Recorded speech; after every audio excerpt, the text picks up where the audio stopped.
की लोकप्रियता है और जिस तरह से कोविड पॉजिटिव होने के बाद जब वो नेगेटिव हुए और जब ऑलमोस्ट यूपी के सारे मंडल उन्होंने कवर किए, उन्होंने दिखाया कि वो कोविड काल में भी स्पॉट पर जाकर देख सकते हैं, परख सकते हैं चीज़ों को।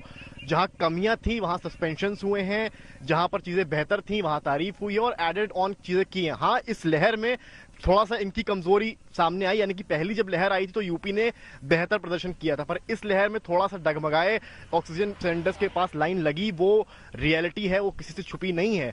पर उसके बाद जो कवर अप किया है योगी आदित्यनाथ ने एज अ सीएम फेस, जिस तरह से आए हैं मंडलों में जो स्पेशली गए हैं, उससे आरएसएस जो था और बीजेपी की जो हायर कमान थी वो काफी इंप्रेस थी। जब बीएल संतोष यहाँ पर आए, राधा मोहन सिंह यहाँ पर आए, उन्होंने भी इस बात का जिक्र किया कि कोविड को जब कवर अप करने, यानी कि कोविड एक बार जो महामारी आती है उसको आप कैसे रोकते हैं, ये ज्यादा जरूरी है। और उसमें कहीं ना कहीं योगी आदित्यनाथ की जो सरकार थी और योगी आदित्यनाथ खुद एज सीएम क्योंकि वो स्पॉट पे गए तो वो सक्षम नजर आए। अगर आप पंचायत चुनाव की बात करते हैं तो वो दिखे हैं। और ये लोकप्रियता, क्योंकि आपने जैसा बताया शुरुआत में वो सीएम फेस नहीं थे, केशव मौर्य ही प्रदेश अध्यक्ष थे, पर जैसे जैसे उनकी लोकप्रियता विद इन टाइम इन 4.5 सालों में बढ़ी है, वो एक फैक्टर हो सकता है। हालांकि अयोध्या हो गया, वाराणसी हो गया, यहाँ पर बीजेपी थोड़ा पिछड़ी है समाजवादी पार्टी से, पर ये जो चुनाव हो रहे हैं ये जिला अध्यक्ष के, जो जिला पंचायत अध्यक्ष के हैं, ये देखने वाले होने वाले, क्योंकि 22 में ऑलरेडी अनअपोज बीजेपी आ चुकी है। एक इटावा जहां समाजवादी पार्टी है वहां भाजपा ने अपना कैंडिडेट खड़ा नहीं किया था, हालांकि इटावा लेकिन का रहा है, पर आज जो बची हुई 53 सीट है, इशू ये है कि कोविड मुद्दा बनेगा या नहीं चुनावों का, कोविड मुद्दा बनेगा या नहीं।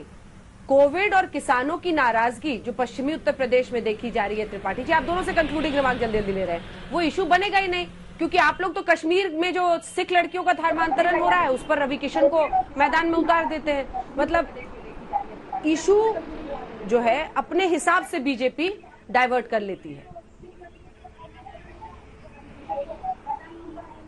मैं मानता हूं कि कोविड राजनीतिक मुद्दा नहीं है, कोविड को राजनीतिक मुद्दा नहीं माना जाना चाहिए। कोविड चूंकि किसी, अगर केवल उत्तर प्रदेश में फेल्योर होता, उत्तर प्रदेश में केवल आया होता तो निश्चित तौर पर एक राजनीतिक मुद्दा इसको बनाया जा सकता था, लेकिन कोविड की महामारी से पूरा विश्व त्रस्त हुआ है और जिस तरह से उत्तर प्रदेश ने इसको रोकने का प्रयास किया है, जिस तरह से उत्तर प्रदेश में प्रयास हुए, इसकी विश्वभर में सराहना हो रही है। यह दुर्भाग्यपूर्ण है कि उत्तर प्रदेश में राजनीतिक दल मदद करने की बजाय, लोगों के साथ खड़े होने के बजाय, लोगों के जख्मों पर मरहम लगाने के बजाय उनके जख्मों पर नमक रगड़ने का काम कर रहे हैं, लाशों पर राजनीति करने का काम कर रहे हैं। ये घिनौनी राजनीति से परहेज करना चाहिए। कोविड एक ऐसी महामारी है जिसमें मानवता पर संकट आया था, सबको मिलकर के साहब का जवाब है। वक्त की कमी है त्रिपाठी जी, वक्त की कमी है, दोनों से कमेंट लेना है मुझे, ठीक है। देखिए भारतीय जनता पार्टी को इस बात का एहसास हो गया है कि उसने पूरे कोविड टाइम में अखिलेश जी गायब रहे, पूरे कोविड टाइम में मिस्टर अनुराग भदौरिया, अखिलेश जी गायब रहे। मेरी बात पूरी हो जाए। पूरे कोविड, चूंकि कोविड से उत्तर प्रदेश की जनता बुरी तरह परेशान रही।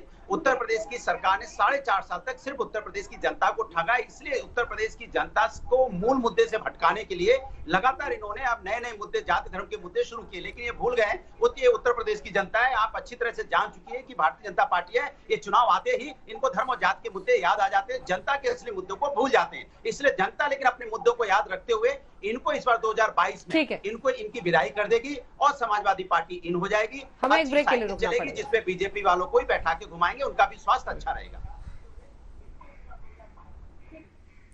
साइकिल खराब हो गई थी क्या सर कोविड टाइम में? नेता विपक्ष के तौर पर हमने आपको तो कई जगहों पर देखा भी उतरते हुए मैदान में, अखिलेश जी नहीं दिखे।